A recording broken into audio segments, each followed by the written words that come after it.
A farmer rescues a rare white tiger from an illegal zoo, but the next morning, FBI agents surround his property for a shocking reason. Before we continue, don't forget to subscribe to the channel, like the video, and comment where in the world you're watching from. Let's go.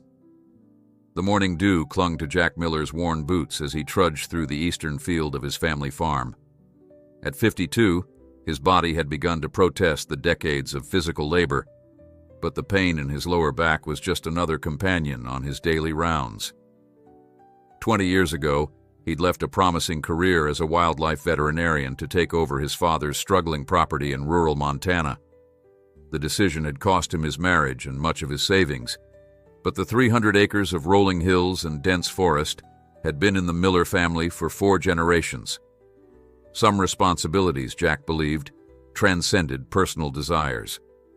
The first hints of dawn painted the sky in shades of lavender and gold as Jack reached the fence line that separated his property from the newly purchased Holloway estate. For nearly a century, the Holloway land had been a sister property to the Millers, both families working the harsh Montana soil in a neighborly alliance against the elements. But 8 months ago, Old Man Holloway had passed, and his children, city folk with no interest in rural life, had sold the property to a limited liability company with a name Jack couldn't even pronounce. Construction had begun almost immediately. Heavy machinery, portable buildings, and workers who didn't speak to locals transformed the once familiar landscape. High fences topped with barbed wire now surrounded the property, and no trespassing signs appeared every 20 feet.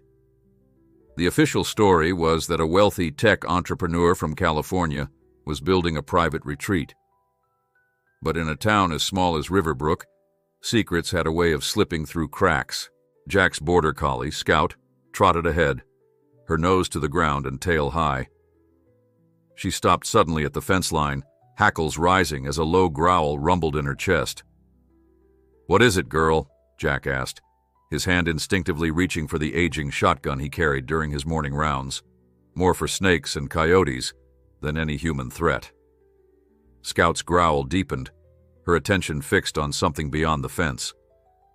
Jack followed her gaze but saw nothing unusual in the early morning mist that hugged the ground. He was about to call her back when he heard it, a sound so out of place that at first his mind refused to process it.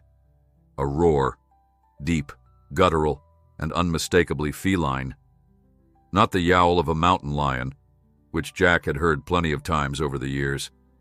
This was something else entirely, something that belonged in documentaries about African savannas, not the Montana wilderness. "What the hell?" Jack muttered, moving closer to the fence. Scout whined, pressing against his leg. The mist was beginning to lift, revealing the sprawling compound that had replaced the Holloway farmhouse. Jack had glimpsed parts of it before, but now he noticed a section he hadn't seen, a series of large, cage-like structures partially hidden by a stand of pine trees. Another roar echoed across the property, followed by what sounded like a pained whimper. Jack's veterinary instincts kicked in immediately. An animal was in distress. Glancing around to ensure he wasn't observed, Jack moved along the fence line until he found what he was looking for, a small game trail that ran under the fence where the land dipped slightly. He'd noticed it weeks ago, but had respected the property boundaries. Now, concern for whatever creature was making those sounds overrode his respect for legal niceties. "Stay, Scout," he commanded. The collie whined but obeyed, settling onto her haunches with obvious reluctance. Jack squeezed under the fence, wincing as his back protested the awkward movement. Once on the other side, he crouched low, using the mist and scattered trees for cover as he moved toward the source of the sounds. The complex was larger than it appeared from a distance. Several modern buildings formed a central courtyard, while the cage-like structures he'd spotted were arranged in a semicircle behind them. As Jack drew closer, moving from tree to tree, the sick feeling in his stomach intensified. They weren't just cage-like, they were cages. Large industrial enclosures with heavy bars and concrete floors, and they contained animals, exotic animals. Jack froze behind a large pine, unable to believe what he was seeing. In the nearest enclosure paced a black jaguar, its sleek coat dulled by stress and captivity. Beyond that, he could make out the distinctive stripes of a zebra. Another cage held what appeared to be several species of monkeys, their chattering now audible as they moved restlessly in their cramped quarters. "Jesus Christ," Jack whispered, the veterinarian in him assessing the situation with mounting horror. The enclosures were too small, the animals showed signs of stress and poor care, and the entire setup lacked even the most basic standards he would expect for exotic animal housing. This wasn't a private retreat. It was an illegal private zoo. As he processed this realization, another roar, weaker this time, drew his attention to the furthest enclosure, partially hidden behind a small outbuilding. Moving carefully between the trees, Jack made his way toward the sound. What he saw stopped him cold. Inside a cage barely large enough for it to turn around sat a white tiger. Not just any white tiger, but one of the rarest specimens Jack had ever seen, even during his years of veterinary practice. Its coat was pure white with black stripes, but it was the eyes that marked it as truly exceptional. One blue, one amber, a genetic anomaly called heterochromia that was exceedingly rare. The magnificent creature was lying on the concrete floor, its breathing labored, one paw clearly injured. Even from a distance, Jack could see that the tiger was severely underweight, its once powerful frame now gaunt, ribs visible beneath its dull coat. Professional outrage flared within him. This animal needed immediate medical attention. Without thinking about consequences, Jack emerged from his hiding place and approached the cage.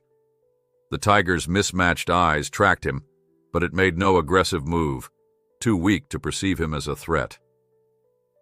"Hey there, big guy," Jack said softly, falling into the soothing tones he'd used with frightened animals throughout his veterinary career. "What have they done to you?" The tiger blinked slowly, a low moan escaping its throat. Up close, Jack could see that its injured paw was infected, swollen to nearly twice its normal size. The water bowl in the corner was empty, and the remains of what looked like cheap beef lay untouched in a feeding tray. "You're dying," Jack whispered, the realization hitting him like a physical blow.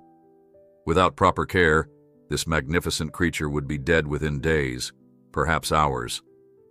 The sound of a vehicle's engine shattered the morning quiet.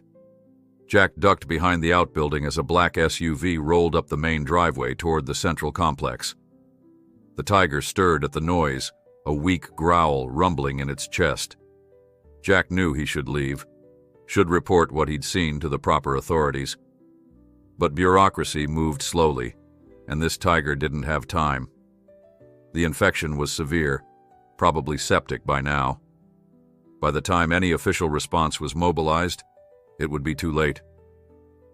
20 years ago, Jack had taken an oath to relieve animal suffering. That oath didn't expire just because he'd traded his veterinary practice for a tractor. Decision made, Jack studied the cage. The lock was substantial but not impossible. He'd need tools, medications, a transport plan. His farm truck had a livestock trailer he used for the few cattle he still kept. It would work, but he'd need help. As quietly as he'd arrived, Jack made his way back to the fence line, mentally cataloging everything he would need. Once back on his property, Scout greeted him with enthusiastic relief. "Come on, girl," he said, scratching her ears. "We've got work to do." By nightfall, Jack's plan was in place. His old veterinary kit, unused for years but still stocked with essential medications, was packed in his truck. The livestock trailer was hitched and ready, its interior padded with straw and blankets. And most importantly, he had made exactly one phone call, to Miguel Vasquez, who had worked on the Miller farm since Jack was a boy and was the only person Jack trusted completely. "You sure about this, Jefe?" Miguel asked as they parked the truck in a grove of trees a quarter-mile from the fence line. "These people, they have money. Guns, maybe." "I'm sure about that tiger," Jack replied, checking his veterinary kit one last time. "It'll be dead by morning without intervention. Everything else, we'll figure it out after." Miguel nodded, his weathered face solemn in the fading light. "Then we go." Under cover of darkness, the two men made their way across the boundary and through the trees toward the compound. The main buildings were lit, voices and music suggesting some kind of gathering was taking place. A stroke of luck. Most of the staff would be distracted. They reached the tiger's enclosure without incident. The magnificent animal was exactly where Jack had left it, though its breathing seemed more labored now, its eyes glazed with pain. "Dios mío," Miguel whispered. "It is beautiful." "And dying," Jack replied, examining the lock. As he'd suspected, it was substantial but manageable. From his pack, he produced bolt cutters, making quick work of the heavy padlock. The cage door swung open with a creak that sounded thunderous in the night air. Both men froze, but the noise from the main house continued unabated. Jack approached the tiger slowly, syringe in hand. "Easy now," he murmured. "This will help with the pain." The tiger watched him, too weak to resist as Jack administered a sedative. Within minutes, the great cat's eyes drooped, and its breathing slowed as the medication took effect. "Now comes the hard part," Jack said, putting away the syringe. "He's got to weigh at least 400 pounds. Together, they managed to lift the sedated tiger onto a tarp they'd brought for this purpose. The animal was lighter than Jack had estimated, a worrying sign of its deteriorated condition. With Miguel at one end and Jack at the other, they half-carried, half-dragged their precious cargo through the trees toward the fence line. Every shadow seemed to hide a guard, every distant sound signaled discovery. But somehow, they made it back to the truck without raising an alarm. With a final, straining effort, they loaded the unconscious tiger into the padded trailer. "Go," Jack told Miguel as he secured the trailer door. "Take him to the north barn. I've prepared the old stallion stall. I'll be right behind you." As Miguel drove away with their endangered cargo, Jack remained just long enough to scatter their tracks and remove any obvious signs of their presence. Then he too slipped away into the Montana night, his heart pounding with a mixture of fear, exhilaration, and grim determination. What he'd done was undeniably illegal: theft, trespassing, transportation of an endangered species. The list of federal violations was long and serious. But watching Miguel's taillights disappear down the dirt road toward his farm, Jack couldn't bring himself to regret his actions. Some sins, he reflected, were worth the damnation they brought. Dawn was breaking as Jack pulled into his farmyard, the golden light of early morning softening the weathered red paint of the century-old barn. Miguel's truck was already parked beside it, the livestock trailer empty. Jack cut the engine and sat for a moment, the enormity of what they'd done finally hitting him. He'd stolen a tiger, a critically endangered white tiger, from people who clearly had money and connections, people who wouldn't hesitate to protect their investment. With a deep breath, he grabbed his veterinary kit and headed for the north barn.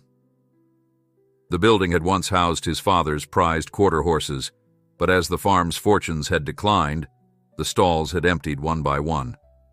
Now only the memories of better days haunted the spacious structure, making it the perfect hiding place for their contraband patient. Jack found Miguel in the largest stall at the far end of the barn. The tiger lay on a thick bed of clean straw, still unconscious from the sedative. Under the bright overhead lights, the animal's condition looked even worse than Jack had first assessed. Its white coat was matted with filth, and the infected paw had swollen to grotesque proportions. "He hasn't moved since we got him here," Miguel said, his voice tight with concern. "Is that normal?" "I gave him enough sedative for a tiger twice his size," Jack admitted, kneeling beside the massive cat. "He's so malnourished, his body can't metabolize the drugs properly." Jack opened his veterinary kit, pulling out antibiotics, anti-inflammatories, and IV fluids. For the next hour, he worked methodically, cleaning wounds, starting an IV and administering medications. It had been years since he'd treated exotic animals, but the procedures came back to him with surprising ease. "Will he live?" Miguel asked, handing Jack bandages as he dressed the tiger's infected paw. "If we got to him in time, maybe." Jack sat back on his heels, studying his patient. "The infection is severe, but he's young and was probably healthy before this. His body's fighting." Miguel nodded, his weathered face solemn. "What do we do when he wakes up? He is still a tiger, Jefe." It was a valid question. In his rush to save the animal, Jack hadn't thought beyond the immediate rescue.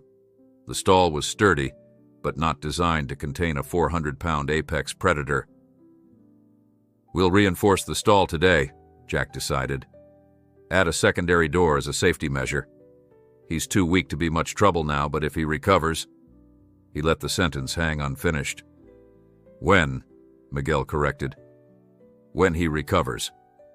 Jack smiled at his friend's optimism. "When he recovers, we'll need to figure out our next steps. There are legitimate sanctuaries that could take him, but we'd need to explain how we got him." "And that would mean prison for you," Miguel said, stating the obvious. Jack nodded grimly. The penalty for trafficking endangered species could be years in federal prison, not to mention ruinous fines. He'd acted on instinct and compassion, but the law wouldn't see it that way. "One problem at a time," Jack said, rising to his feet. "Right now, let's focus on keeping him alive and hidden." The two men worked through the morning, reinforcing the stall with additional lumber and installing a makeshift double-door system that would allow them to feed and treat the tiger with minimal risk. By noon, the tiger was showing signs of waking, his massive head moving slightly, a low groan emanating from his throat. "Better step out," Jack warned, checking the animal's IV one last time before retreating behind the safety of the new barriers. "He's going to be disoriented and frightened when he comes around."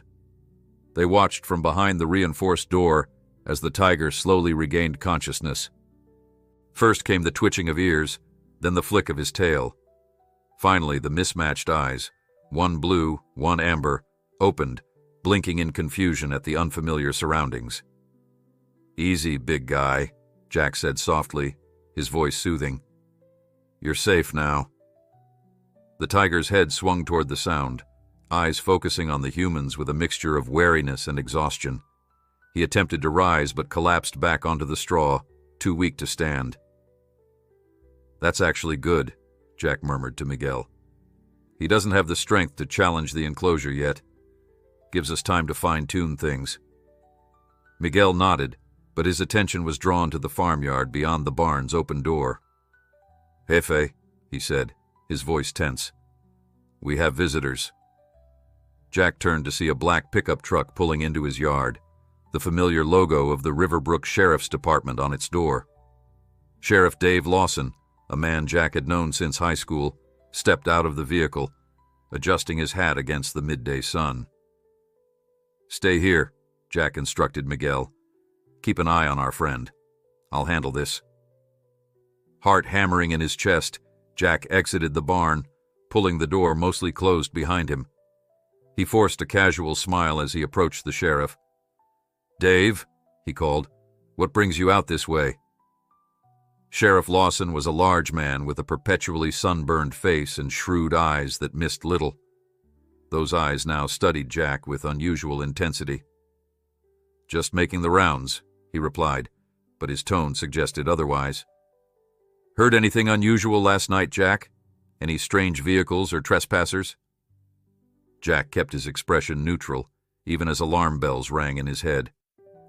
"Can't say that I have. I was in bed by 9, same as always."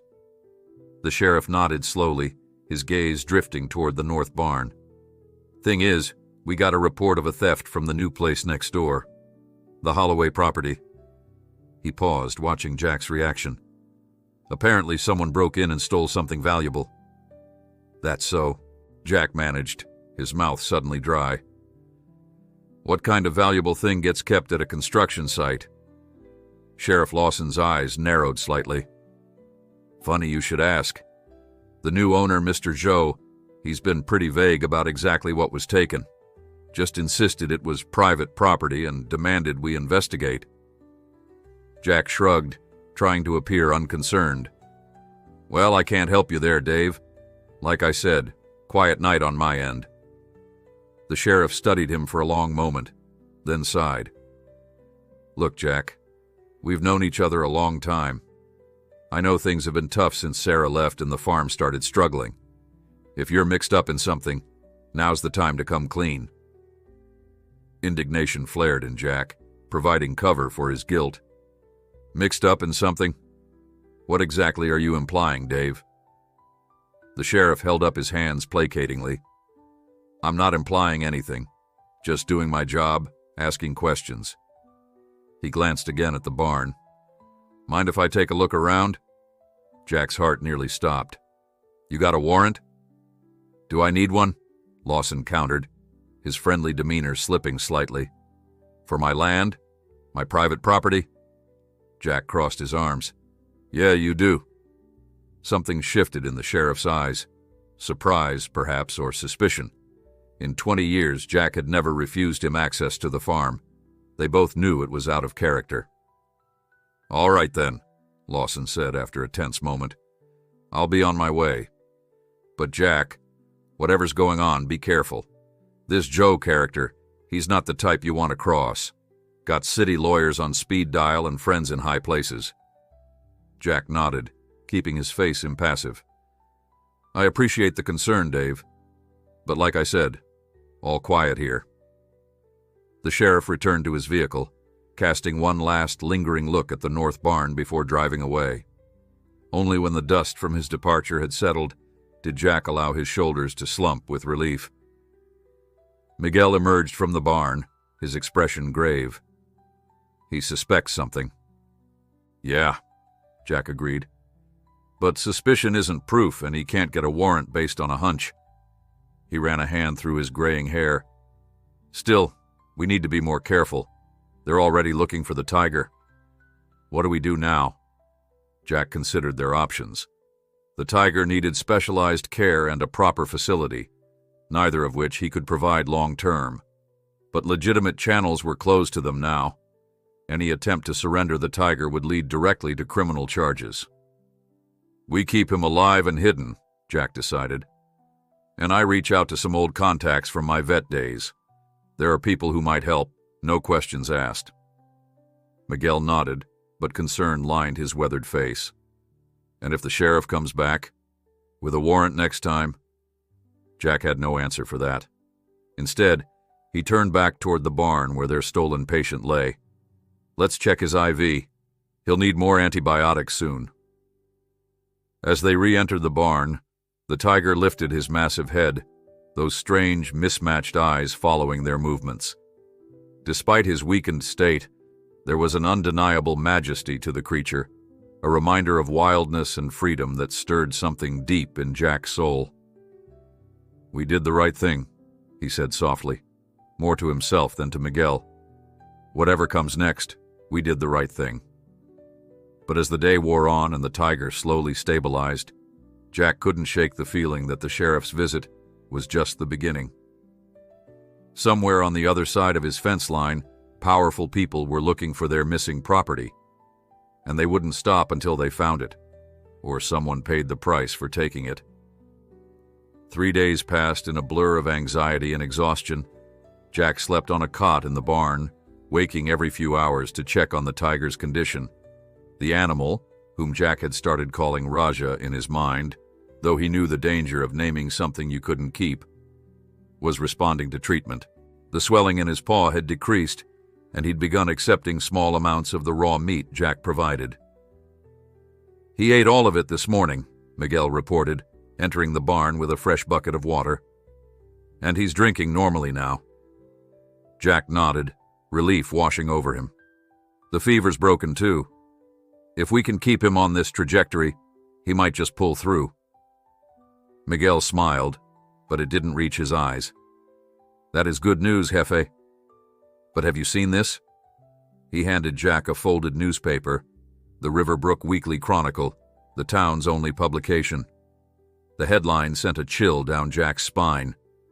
Exotic animal missing from private collection. Reward offered. Below it was a photograph of a white tiger, though not Raja. The article quoted Lin Zhou, identified as a wildlife conservationist and collector, offering a $50,000 reward for information leading to the recovery of a rare and valuable white tiger with heterochromatic eyes that had been stolen from a properly licensed facility. Properly licensed facility, my ass, Jack muttered, scanning the article. There wasn't a proper habitat in sight. People will be looking, Miguel said quietly. $50,000 is more money than most folks around here see in a year. Jack couldn't argue with that. Riverbrook was a struggling rural community where the median income hovered just above the poverty line. For that kind of money, even friends might be persuaded to look the other way. We need to accelerate our timeline, Jack decided. Raja's stable enough to move if we're careful. I need to make some calls. After sending Miguel home with instructions to act normally and report any unusual activity in town, Jack retreated to his farmhouse. The kitchen, with its peeling wallpaper and ancient appliances, was a testament to the farm's declining fortunes. Jack ignored the disrepair, focusing instead on the task at hand. From the back of a drawer, he pulled out an address book, so old the spine had cracked, its pages yellowed with age. He flipped through it until he found the name he was looking for. Dr. Elena Patel. 20 years ago, Elena had been his colleague at the San Diego Wildlife Conservation Center. Brilliant and passionate, she'd gone on to become one of the country's foremost experts on big cat rehabilitation. More importantly, she'd left mainstream conservation to establish a private sanctuary after clashing with authorities over treatment protocols. If anyone could help him, it would be Elena.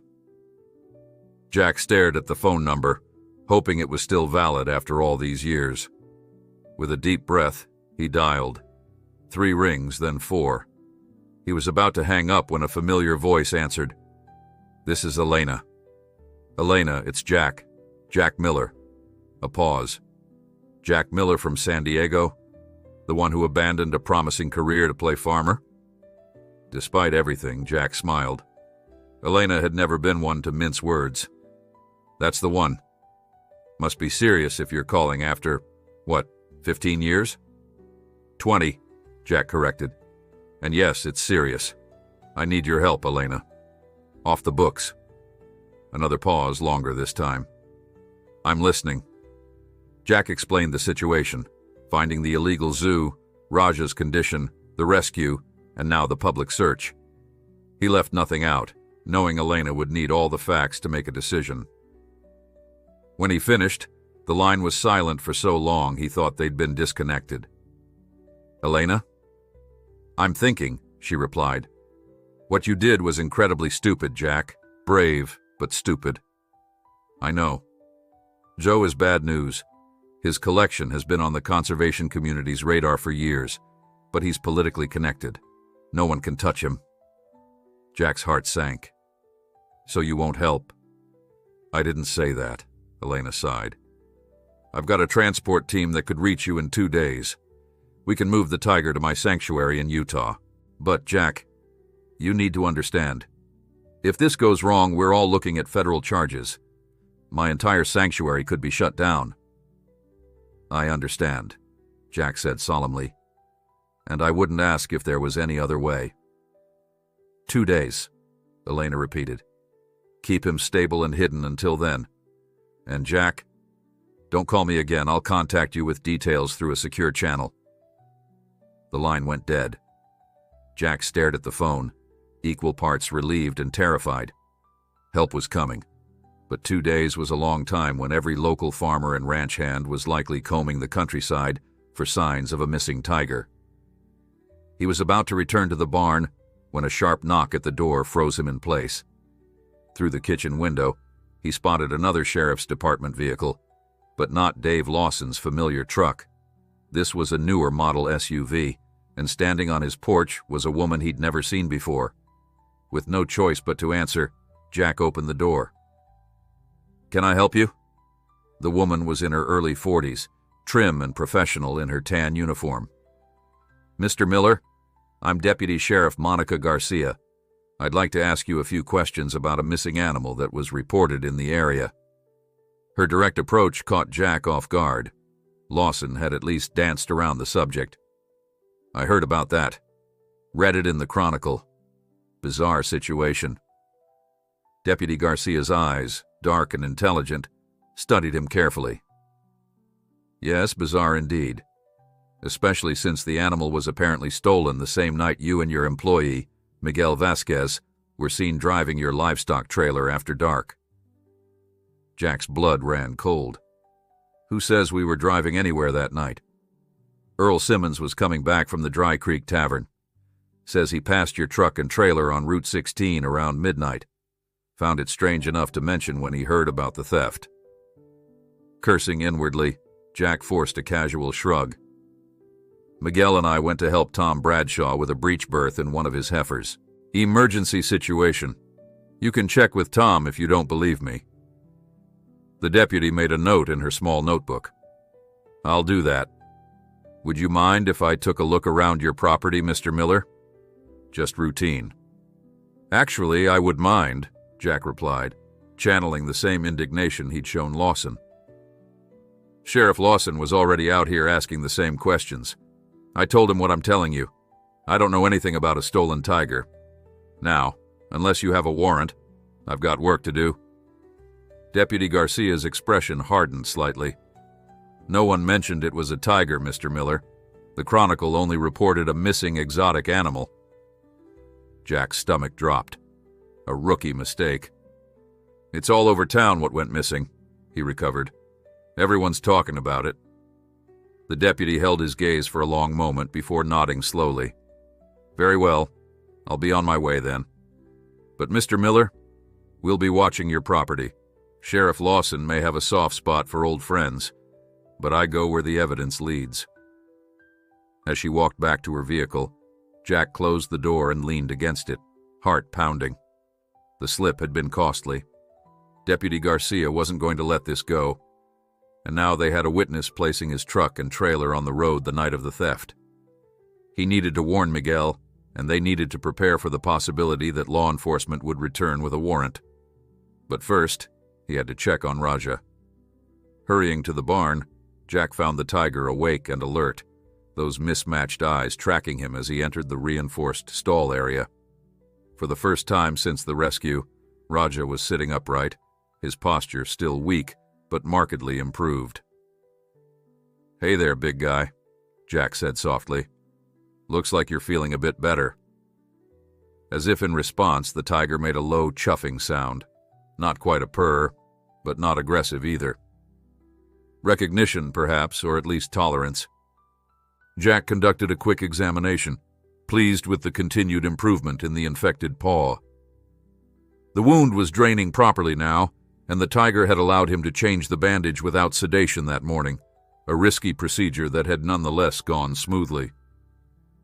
"We've got help coming," Jack told the animal, speaking in the same calm tones he always used with frightened or injured creatures. "Just 2 more days, and you'll be headed somewhere safe." But as he said the words, doubt gnawed at him. 2 days suddenly seemed impossibly long, with Deputy Garcia suspicious and the entire town on alert for a $50,000 payday. And even if Elena's transport team arrived in time, moving a 400-pound tiger undetected would be no small feat. Jack checked his watch. Nearly 3 o'clock. Miguel would be returning soon to take the evening shift watching Raja. They needed to coordinate their stories and prepare contingencies in case law enforcement returned. As he exited the stall, carefully securing both sets of doors behind him, Jack heard the unmistakable sound of vehicles approaching, multiple vehicles, moving fast. He rushed to the barn door and peered out. 3 black SUVs with tinted windows were roaring up his driveway, followed by Sheriff Lawson's truck and Deputy Garcia's vehicle. Jack's heart sank. They'd run out of time. Jack's mind raced as the vehicles pulled into his yard.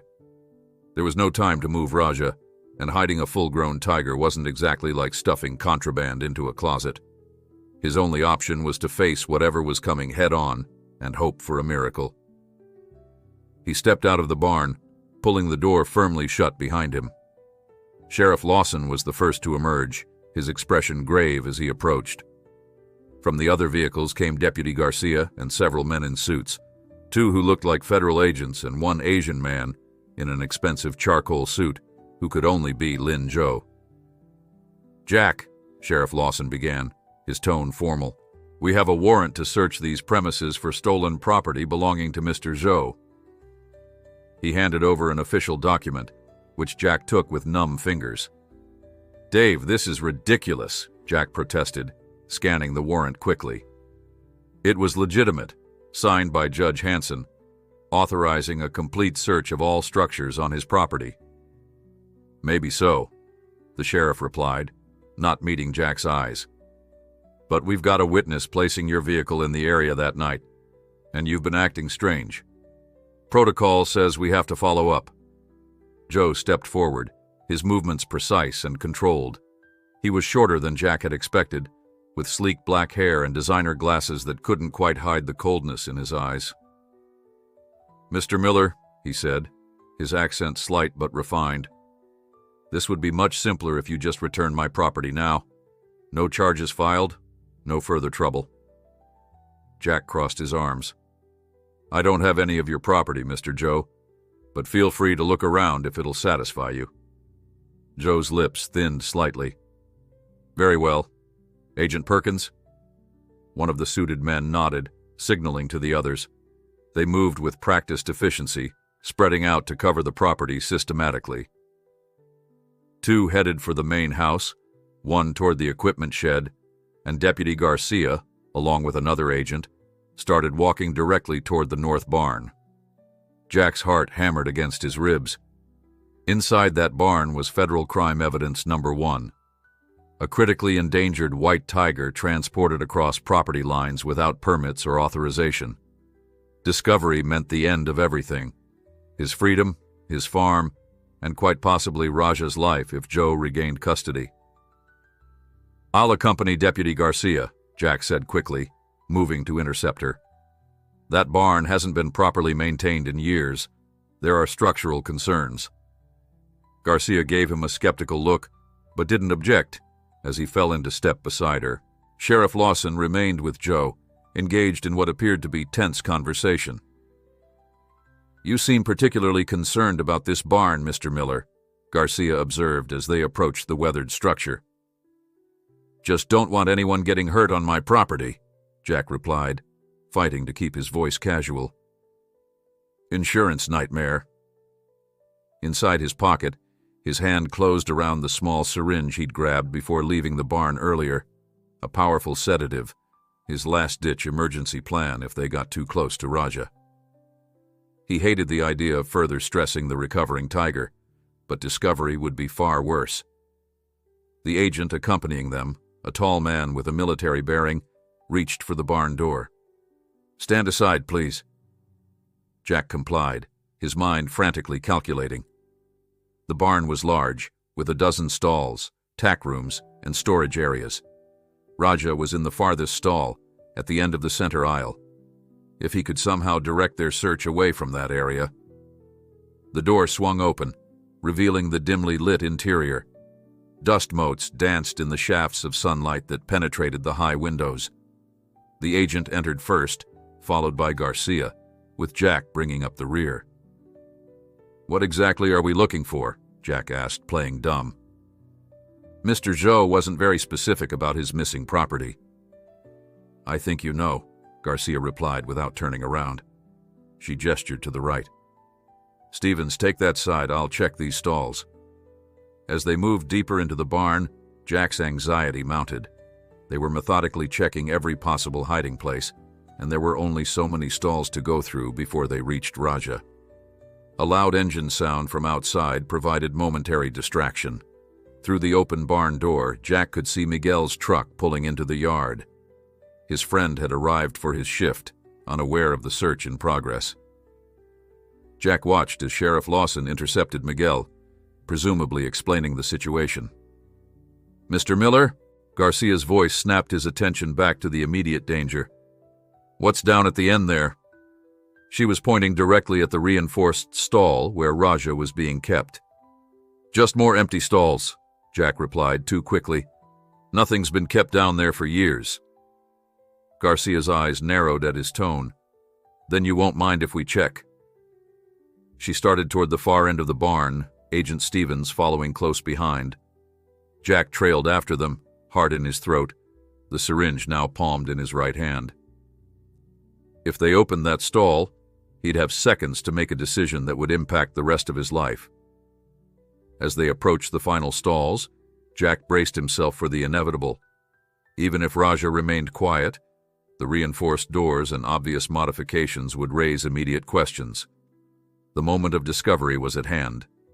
Then, miraculously, a shout came from outside. "Deputy Garcia! Agent Stevens! We need you out here!" Garcia hesitated, then turned to Jack.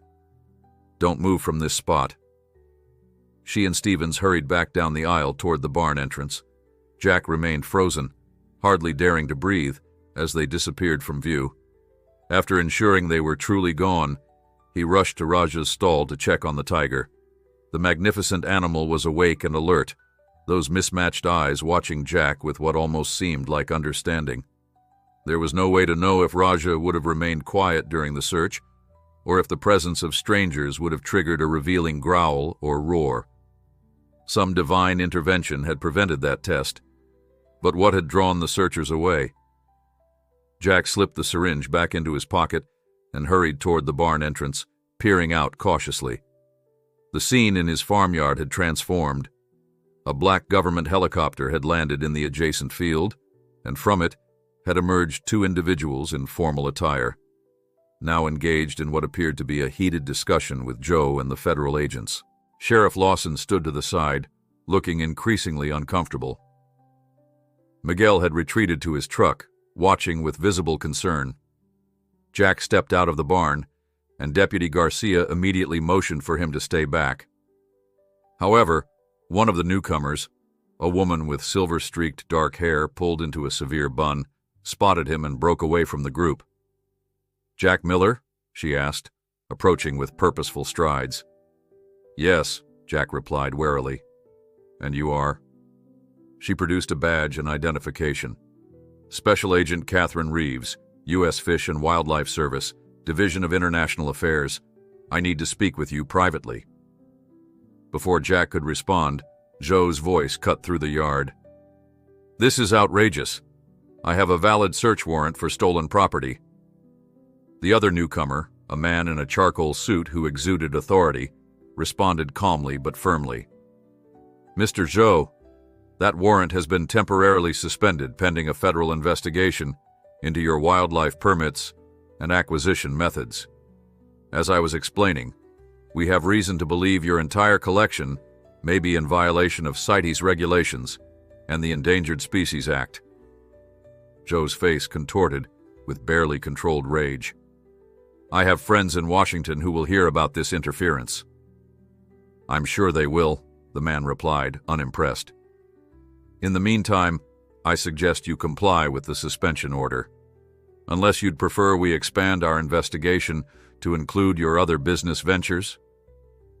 The threat hung in the air, unsubtle and effective. After a tense moment, Joe turned and stalked back to his vehicle, his entourage following reluctantly. Jack watched in disbelief as Sheriff Lawson approached him, looking sheepish.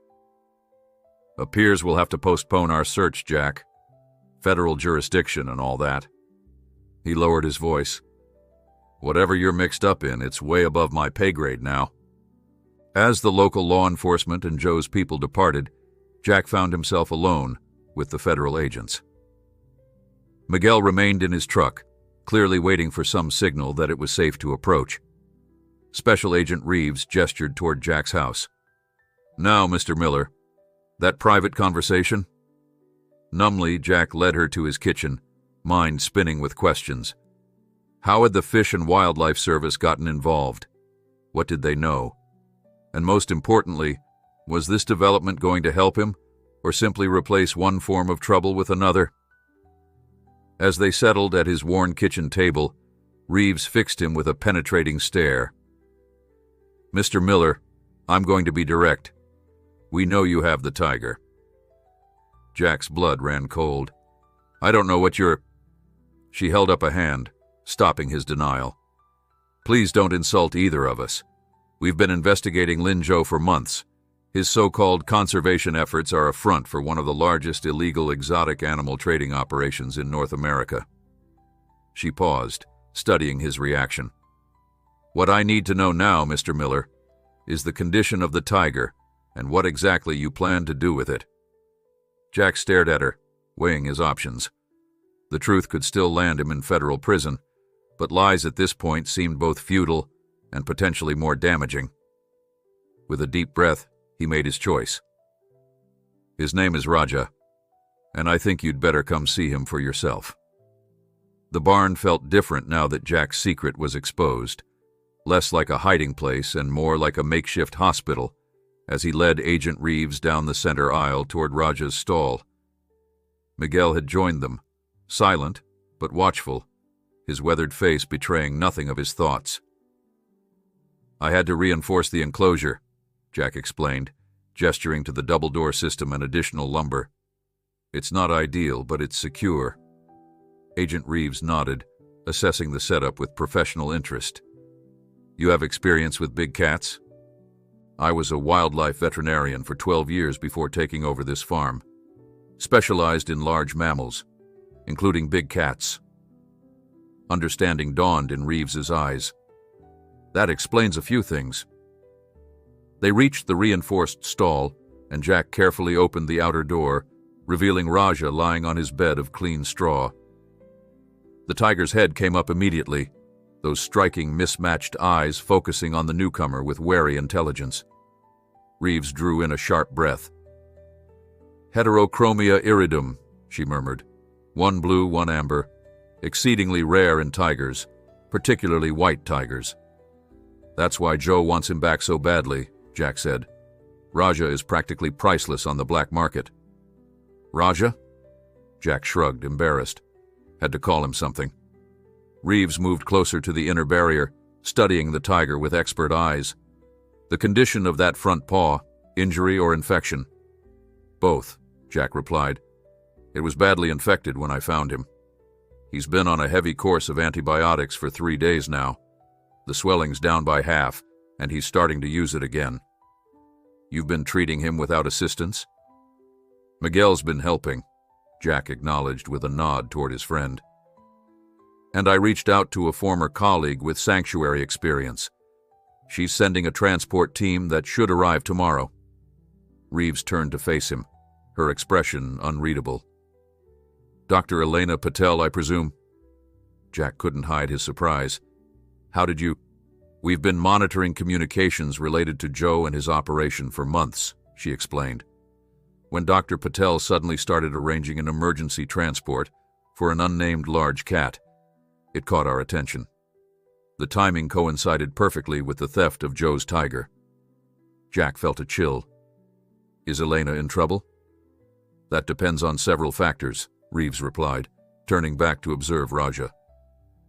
The tiger had relaxed again, apparently deciding the newcomer wasn't a threat. "Including what you tell me in the next few minutes."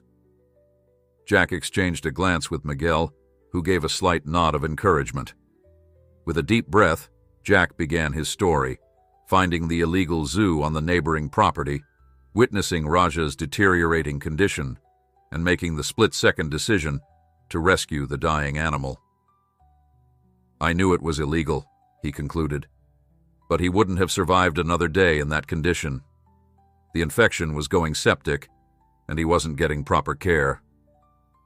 Reeves listened without interruption, her face giving away nothing of her thoughts. When Jack finished, she remained silent for a long moment, watching Raja.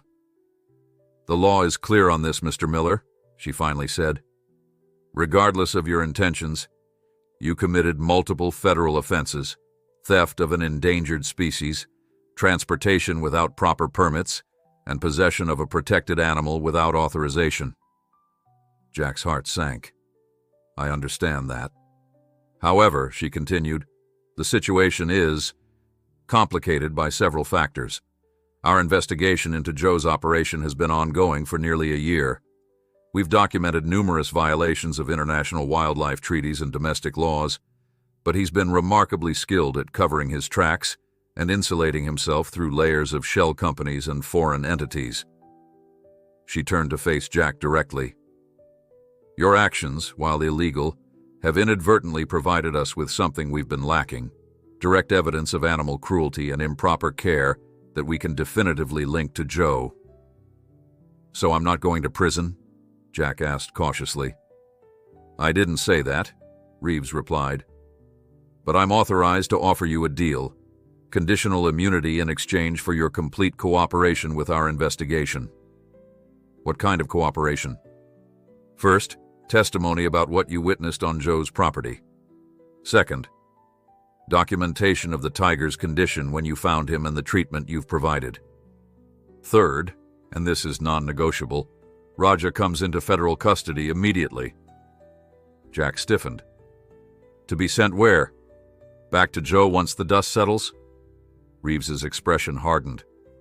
Mr. Miller, whatever you might think of federal agencies, we don't return endangered animals to abusive situations. Raja would be placed in an accredited facility with proper care protocols. Like where? Jack pressed. Some government holding facility while bureaucrats decide his fate? He needs specialized care in a proper sanctuary environment. Such as Dr. Patel's operation, Reeves suggested, a hint of something, amusement perhaps, flickering in her eyes. Jack blinked, caught off guard. Well, yes. Elena's sanctuary is one of the best in the country for big cat rehabilitation. Reeves nodded slowly. As it happens, Dr. Patel's facility is on our approved list for placement of confiscated wildlife. If you agree to our terms, I could recommend Raja be transferred there after a thorough veterinary assessment. Hope sparked in Jack's chest. You'd do that? If, and only if, you cooperate fully with our investigation, Reeves emphasized. That includes potential testimony in court against Joe. He won't go down without a fight, and his lawyers will attack your credibility, your motives, everything about you. It won't be pleasant. Jack looked at Raja, who had drifted back to sleep, his massive chest rising and falling in the rhythm of healing. Then he glanced at Miguel, who had remained silent throughout the exchange. What about Miguel? He helped me with the rescue. The same deal would apply to Mr. Vasquez, Reeves confirmed. Immunity in exchange for cooperation. Miguel spoke for the first time since entering the barn. I will tell what I saw, what we did, for the tiger. Jack nodded. Decision made. All right, Agent Reeves, we have a deal. Good, she replied, all business now. I'll have the paperwork drawn up immediately. In the meantime, I'm placing Raja under protective custody, but you may continue treating him under supervision until our wildlife veterinarian arrives. She gestured toward the barn entrance, where her colleague from the helicopter had appeared. This is Dr. Marcus Chen, our lead veterinary consultant. He'll want to examine Raja and review your treatment protocols. The man approached, carrying a medical bag. He was younger than Jack had expected, perhaps in his mid-30s, with an air of quiet competence. Dr. Miller, he greeted, extending his hand. I've read some of your early work on trauma response in large felines. Impressive stuff. Jack accepted the handshake, surprised by the recognition. That was a lifetime ago. Good research stands the test of time, Chen replied simply. I'd appreciate your insights on this case. As the two veterinarians began discussing Raja's treatment, Reeves stepped aside to make a phone call. Jack caught fragments. Secure perimeter, media blackout, and transport preparations. Within an hour, Jack's quiet farm had transformed into a covert federal operation. Additional agents arrived in unmarked vehicles, establishing a security presence around the property. A mobile command center was set up in his yard, and satellite communication equipment appeared on his roof. "Is all this really necessary?" Jack asked Reeves as they watched the activity from his porch. "Joe has resources and connections," she replied grimly. "And he wants that tiger back, badly enough that we suspect he might attempt recovery by extra-legal means." "You think he'd attack a federal operation?" "I think he'd hire someone who wouldn't ask questions to do it for him," Reeves clarified. "The black market value of a white tiger with heterochromia is in the millions. Add to that his wounded pride and the potential evidence against him. And yes, I believe he's desperate enough to try something." Jack absorbed this, a new worry settling in his gut. He'd known rescuing Raja would have consequences, but he hadn't anticipated becoming the center of a high-stakes federal operation. "What happens now?"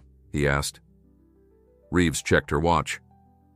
"Now we process your statement, document everything about the tiger's condition and treatment, and prepare for transport to a secure facility. Dr. Patel has been officially contacted and is coordinating with us on placement. And Joe," a grim smile touched Reeves's lips. "Mr. Joe is about to discover that his political connections aren't quite as useful as he believed. The suspension of his permits is just the beginning." As the sun began to set over the farm, casting long shadows across the yard, Jack felt the weight of the past few days settling on his shoulders. Raja was safe, safer at least, than he had been in Joe's possession. But the battle was far from over. In the barn, under Dr. Chen's supervision, the white tiger continued his recovery, unaware of the human drama unfolding around him. For Raja, each breath without pain was a victory.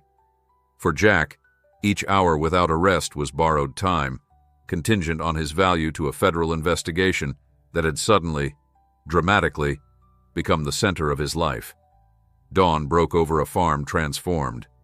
Jack stood on his porch, coffee mug in hand, surveying the collection of government vehicles, portable equipment, and uniformed personnel that had taken over his property.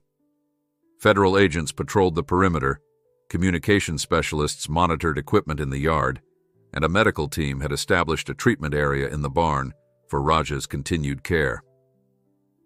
In just 24 hours, his quiet, struggling farm had become an operational hub for a major federal investigation. It felt surreal, like he'd somehow stumbled into someone else's life. "Quite a change, isn't it?" Agent Reeves appeared beside him, her own coffee steaming in the cool morning air. Jack nodded. "Not exactly how I planned to spend my week. Saving an endangered tiger and bringing down an international wildlife trafficking ring wasn't on your calendar." There was a hint of humor in her voice, surprising from someone who had seemed all business until now. "Shockingly, no." Jack sipped his coffee. "How's Raja this morning?" "Dr. Chen reports continued improvement. The antibiotics are working and the wound is healing cleanly. He's cautiously optimistic about full recovery." Relief washed over Jack. Whatever else happened, at least Raja would survive. "And the transport arrangements?" "On schedule. We'll move him this evening to a temporary secure facility, then on to Dr. Patel's sanctuary once he's stable enough for the longer journey." Jack studied the agent's profile. In the early light, she looked tired, the toll of directing a complex operation evident in the shadows under her eyes. "You've been after Joe for a long time, haven't you?" Reeves's expression hardened slightly. 18 months. He's responsible for the trafficking of dozens of endangered species, many of which died in transit or in the deplorable conditions of his private collections. Collections? Plural? We've identified 3 separate facilities in different states, all operating under shell companies with different ownership on paper. The property next to yours is just the newest. And you've never been able to make charges stick? Reeves shook her head, frustration evident in the gesture. Joe has political protection, significant financial resources, and a network of fall guys willing to take the blame when investigations get too close. Until now, we've never had both documented evidence of animal mistreatment and a credible witness willing to testify. Jack understood the implication. Until me. Until you, she confirmed. Which makes you extremely valuable to our case and extremely dangerous to Joe. As if on cue, an agent approached from the security perimeter. Agent Reeves, we've got movement on the access road. 2 vehicles approaching the checkpoint. Reeves straightened, instantly alert. Identification? County Sheriff's Department and what appears to be a news van from KMT7, the Billings affiliate. Jack felt his stomach tighten. Local media meant his involvement would soon be public knowledge, if it wasn't already. Reeves's expression darkened. Joe's moving faster than I expected. He's trying to control the narrative. What do you mean? Create public pressure. Paint himself as the victim whose valuable property was stolen. Get the local community on his side with that reward money dangling over their heads. She turned to the agent. Delay them at the checkpoint. No statements, no access. This is a federal operation on private property. As the agent departed, Reeves's phone buzzed. Her face grew increasingly grim as she read the incoming message. Problem? Jack asked. You could say that. Joe's lawyers have filed an emergency motion claiming federal overreach and demanding the immediate return of his legally acquired property, meaning Raja. They've somehow gotten a hearing scheduled for tomorrow morning. Can they do that? Just demand him back after what Joe did? They can try, Reeves replied. And they've drawn Judge Hollister, who's known for being skeptical of federal authority. It's not a coincidence. Jack felt a flare of anger. So Joe tortures an endangered animal, gets caught, and might still get away with it because he knows the right people? Welcome to my world, Mr. Miller. Reeves finished her coffee. But don't count us out yet. We have evidence, we have you, and most importantly, we have Raja himself. Documentation of his condition when you found him compared to now tells a compelling story. Before Jack could respond, commotion erupted at the farm entrance. The news van had apparently bypassed the checkpoint and was now speeding up the driveway, followed by the sheriff's vehicle with lights flashing. How the hell did they get past security? Reeves demanded, striding toward the developing situation. Jack watched as agents intercepted the vehicles. A woman with a microphone and a cameraman emerged from the news van, while Sheriff Lawson stepped out of his patrol car, looking uncomfortable but determined. Mr. Miller, the reporter called, spotting Jack on the porch. Is it true you stole an endangered tiger from its owner? Do you have any comment on the reward being offered for its return? Reeves stepped between Jack and the reporter. This is a federal wildlife operation. There will be no statements or filming without proper authorization. The public has a right to know, the reporter insisted. Mr. Joe claims his legally owned, properly cared for animal was stolen by a local farmer with no qualifications to handle such a creature. Jack bristled at the characterization, but remained silent as Reeves ordered agents to escort the news crew back beyond the perimeter. Sheriff Lawson, however, approached with an official-looking document in hand. Agent Reeves, he said, his expression troubled. I've got a court order requiring federal authorities to grant me access to inspect the animal in question and verify its condition. Reeves took the document, scanning it quickly. Signed by Judge Hollister, of course, she muttered. Joe's been busy. She handed it back with evident reluctance. You may inspect the animal, Sheriff, but only in the presence of our veterinary staff, and only for the purpose stated in this order. No photographs, no samples, no interference with treatment. Lawson nodded, seemingly relieved that confrontation had been avoided. That's all I need to do, ma'am. Just following the court's directive. As Reeves escorted the sheriff toward the barn, Jack retreated to his kitchen, needing a moment to process the rapidly evolving situation. Miguel was there, making sandwiches for the agents who had been guarding the property overnight. Trouble? Miguel asked, noting Jack's expression. Joe's fighting back through the courts and the media, Jack replied, sinking into a chair. And it's only going to get worse before it gets better.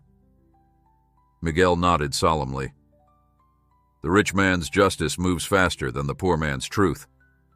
The simple wisdom of the statement struck Jack deeply.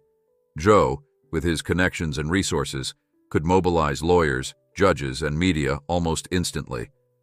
What chance did Jack really have against that kind of power, even with federal backing? His gloomy thoughts were interrupted by Dr. Chen entering the kitchen, medical bag in hand. "How's our patient?" Jack asked, grateful for the distraction. "Remarkably resilient," Chen replied. "Tigers are incredible healers when given proper care.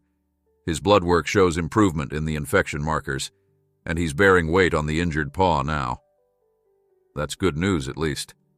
Chen hesitated, then added, "There is one concern. The transport team reports they'll be delayed by at least 24 hours due to mechanical issues with their specialized vehicle. Given the legal pressures mounting, Agent Reeves is concerned." Jack understood immediately. If Joe's lawyers succeeded in their motion before Raja could be moved to a secure federal facility, they might be forced to return him. "What can we do?" "For now, continue treatment and prepare him for transport as planned. Agent Reeves is working on legal countermeasures." Chen checked his watch. "I need to get back to the barn. Sheriff Lawson is waiting to conduct his inspection." After Chen departed, Jack sat in silence, the weight of responsibility settling heavily on his shoulders. He'd acted on impulse to save Raja, never imagining the consequences would spiral into a legal and media battle with a wealthy, connected adversary. Miguel placed a reassuring hand on his shoulder. "You did the right thing, Jefe. No matter what happens now." Jack managed a weak smile. "I hope so, Miguel. For Raja's sake, I really hope so." Outside, the sun climbed higher in the Montana sky, illuminating a farm under siege, not by force of arms, but by the more insidious weapons of legal maneuvering, political influence, and public opinion. And somewhere on the other side of his fence line, Lin Zhou was orchestrating it all, determined to reclaim his valuable property, regardless of the cost. Jack had saved Raja from physical captivity, only to find them both trapped in a different kind of cage, one made of legal papers and political connections. The battle for the White Tiger's future was just beginning, and Jack was starting to realize just how dangerous it might become. Evening shadows lengthened across the farm as Jack sat beside Raja's enclosure, watching the tiger eat with growing enthusiasm, a promising sign of recovery. Sheriff Lawson's inspection earlier that day had been brief and professionally conducted, but Jack had noticed the man's eyes widen at the sight of the magnificent animal, and more tellingly, at the still evident signs of neglect and mistreatment. "What did he say?" Jack had asked Reeves after Lawson departed. "That it was one hell of a big cat," she'd replied with a hint of amusement. But off the record, he mentioned that anyone could see the animal had been mistreated and was receiving proper care now. That small validation had lifted Jack's spirits momentarily, but the looming court hearing tomorrow morning still hung over everything like a storm cloud. Now, as Raja finished his meal and settled onto the clean straw, those mismatched eyes fixed on Jack with what seemed like recognition. 3 days of constant care had created a tentative bond between them.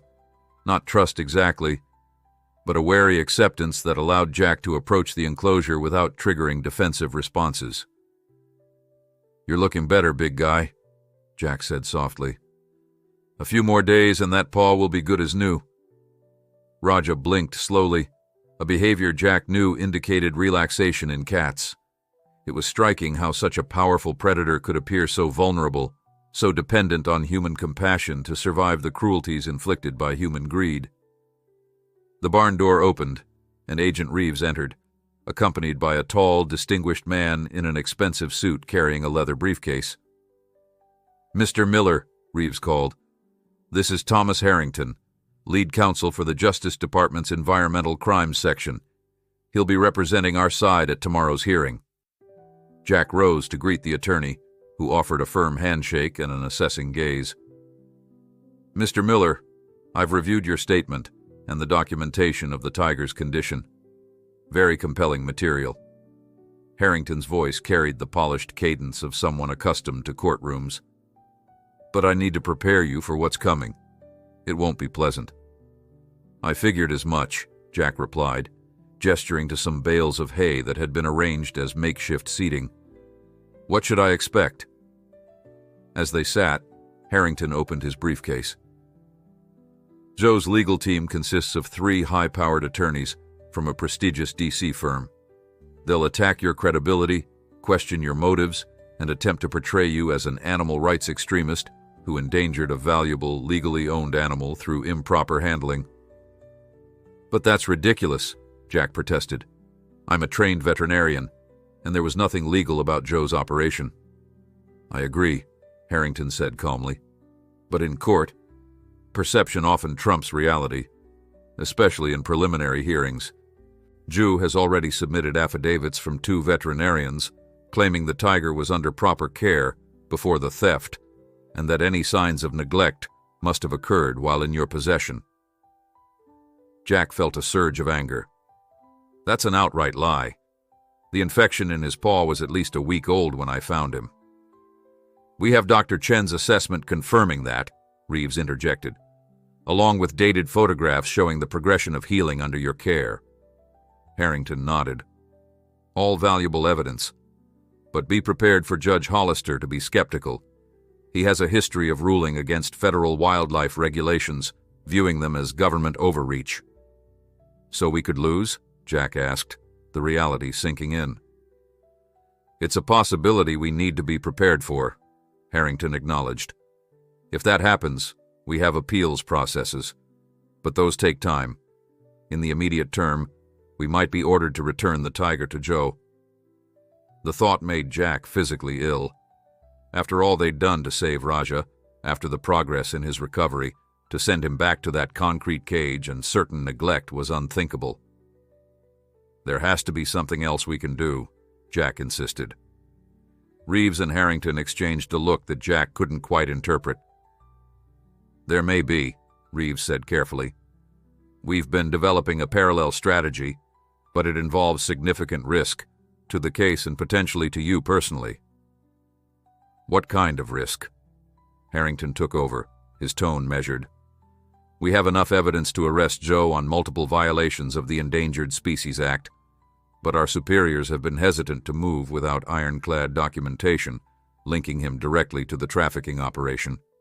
They're concerned about the political fallout if we can't make the charges stick. The inspection of Raja and your testimony help, Reeves added, but they're still considering it circumstantial. Joe could claim he was unaware of the conditions, that subordinates were responsible. Jack understood the implication. You need more. We need direct evidence of Joe's personal involvement, Harrington confirmed. Communications, documentation, financial records proving he knowingly participated in illegal wildlife trafficking. And how exactly am I supposed to help with that? Jack asked. I've told you everything I know. Reeves leaned forward, her expression intense. Joe is paranoid about electronic surveillance. Our intelligence suggests he keeps physical records of his most sensitive transactions in a safe at his primary residence in San Francisco. Which is why, Harrington continued, Agent Reeves has proposed that we use tomorrow's hearing as an opportunity to serve search warrants on all of Joe's properties simultaneously, including his residence. Jack looked between them. That still doesn't explain my role. We need Joe and his entire legal team occupied in court, Reeves explained. If we move against his properties while he's embroiled in the hearing over Raja, we maximize our chances of catching his organization off guard. Understanding dawned on Jack. So I'm the bait. You want me in court, making a big enough scene that Joe and his lawyers are completely focused on me while your teams raid his properties. Essentially, yes, Harrington admitted. It's unorthodox, but it's our best chance to gather the evidence we need before it can be destroyed. Jack considered the strategy. It made tactical sense, but the personal cost could be high. What happens to me if the judge rules in Joe's favor while all this is happening? What happens to Raja? That's where the risk comes in, Reeves said grimly. We'd need to stall any enforcement of the order until our raids are complete. That might mean you'd be held in contempt of court if you refuse to immediately surrender the tiger. So I could go to jail anyway. Temporarily, Harrington clarified. Once we secure the evidence we need, the larger case against Joe would supersede the civil complaint about the tiger. But yes, there could be a period where you face legal consequences. Jack rose and walked to Raj's enclosure. The tiger had fallen asleep, his massive body rising and falling with each peaceful breath. 3 days ago, this magnificent creature had been suffering, dying in a concrete cage. Now he had a fighting chance, if they could keep him out of Joe's hands. What about Dr. Patel's transport team? Jack asked.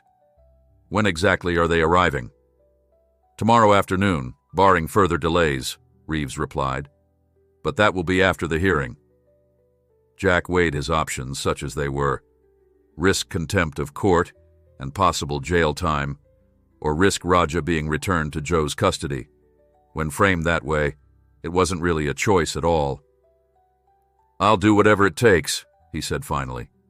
But I want your guarantee that no matter what happens to me, Raja will be protected. Reeves nodded solemnly. You have my word, Mr. Miller. One way or another, we'll keep him safe.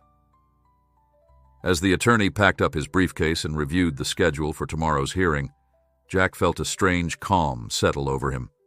The path ahead was fraught with danger and uncertainty, but the goal remained clear. Protect Raja and bring Joe to justice, whatever the personal cost. Outside the barn, night had fallen completely, and with it came a new development. The farm's security perimeter reported multiple vehicles parking along the county road bordering Jack's property. Local news crews, drawn by the story of the stolen tiger and the federal presence, were setting up for live broadcasts. Joe's media strategy is working, Reeves observed grimly. He's turning this into a circus to pressure the judge. Jack watched the distant lights from his porch, aware that his private act of compassion had exploded into a public spectacle. Tomorrow would bring either vindication or devastating setback, with no middle ground possible. In the barn behind him, Raja slept on, unaware that his fate hung in the balance of human systems he could never comprehend. Justice, law, politics, and power, all colliding around the simple truth that a dying tiger had been given a chance to live. The Helena Federal Courthouse loomed against the morning sky, its imposing stone facade a fitting backdrop for the drama about to unfold. Jack, dressed in his best, which meant his only suit, followed Harrington up the wide steps, acutely aware of the cameras tracking their every move. Agent Reeves had remained at the farm to oversee Raja's care and security, but her presence was evident in the plainclothes agents stationed throughout the courthouse. Remember, Harrington murmured as they navigated the security checkpoint, the longer we keep Joe and his legal team occupied, the better chance our search teams have to secure the evidence we need. Jack nodded, throat dry. He'd barely slept, his mind cycling through worst-case scenarios. The weight of the mission pressed on him, along with the knowledge that at this very moment, federal agents were preparing to raid Joe's properties across multiple states. The courtroom was already crowded when they entered. Journalists, local residents drawn by the sensational story, and a phalanx of suits that could only be Joe's extended legal team. Joe himself sat at the plaintiff's table, immaculately dressed in a tailored navy suit that probably cost more than Jack's truck. Their eyes met briefly, and the cold hatred in Joe's gaze sent a chill down Jack's spine. "All rise," the bailiff announced as Judge Hollister entered, a thin, austere man with wire-rimmed glasses and a perpetual frown. As the preliminary procedures began, Jack studied the judge, searching for signs of the bias Harrington had warned about. Hollister's questions to both sides were clipped and impatient, suggesting he viewed the whole affair as a waste of the court's time. Joe's lead attorney, a sleek woman with silver hair and predatory eyes, presented their case first. She painted Joe as a respected conservationist and collector whose valuable, legally acquired tiger had been stolen by a struggling farmer looking for a payday. "Mr. Zhou has all proper permits for his animals," she asserted, displaying documents on a screen for the court. "He employs trained staff and veterinarians to ensure their welfare. This theft has not only violated his property rights, but endangered a rare animal by subjecting it to amateur care in substandard conditions." Jack clenched his fists under the table, fighting to maintain his composure as lie after lie filled the courtroom. Zhou's attorney continued, suggesting that Jack had been motivated by the potential ransom value of the tiger, or perhaps hoped to sell it himself on the black market. When Harrington's turn came, he methodically dismantled these claims, presenting Dr. Chen's medical assessment of Raja's condition, complete with photographic evidence of the infected paw and malnourishment. "Your Honor, this animal was not receiving proper care. It was dying of neglect and infection when Mr. Miller, a trained wildlife veterinarian, intervened to save its life." Judge Hollister studied the photographs with a deepening frown. "These conditions are concerning, Mr. Harrington, but they don't justify theft. There are proper channels for reporting suspected animal abuse." "With respect, Your Honor, there wasn't time," Harrington countered. "By all expert assessments, this tiger would have died within days without immediate intervention." Zhou's attorney pounced. "Convenient claims from the government's paid experts. We have our own veterinary assessments indicating the tiger was in excellent health while in Mr. Zhou's care." The back and forth continued, with Harrington deliberately drawing out his arguments, requesting time to present additional documentation, and calling for Dr. Chen to testify by video link from the farm. Jack noted Harrington checking his watch periodically, a subtle reminder of their real mission today. 2 hours into the hearing, Judge Hollister's patience was visibly wearing thin. "I've heard enough technical testimony," he declared. "Mr. Miller, I want to hear directly from you. Why did you take it upon yourself to remove this animal from its owner's property?" Jack stood, heart pounding. This was the moment Harrington had prepared him for, his opportunity to extend the proceedings while simultaneously humanizing their case. "Your Honor, I've been a veterinarian for 12 years before taking over my family farm. When I discovered Raja, the tiger, he was lying in his own waste on a concrete floor, his paw swollen to twice its normal size from an untreated infection that was going septic. He had no clean water, barely any food, and was too weak to stand." Jack's voice grew stronger as he continued, genuine emotion fueling his words. "I know what proper exotic animal care looks like. What I saw on Mr. Zhou's property wasn't just substandard, it was criminal neglect.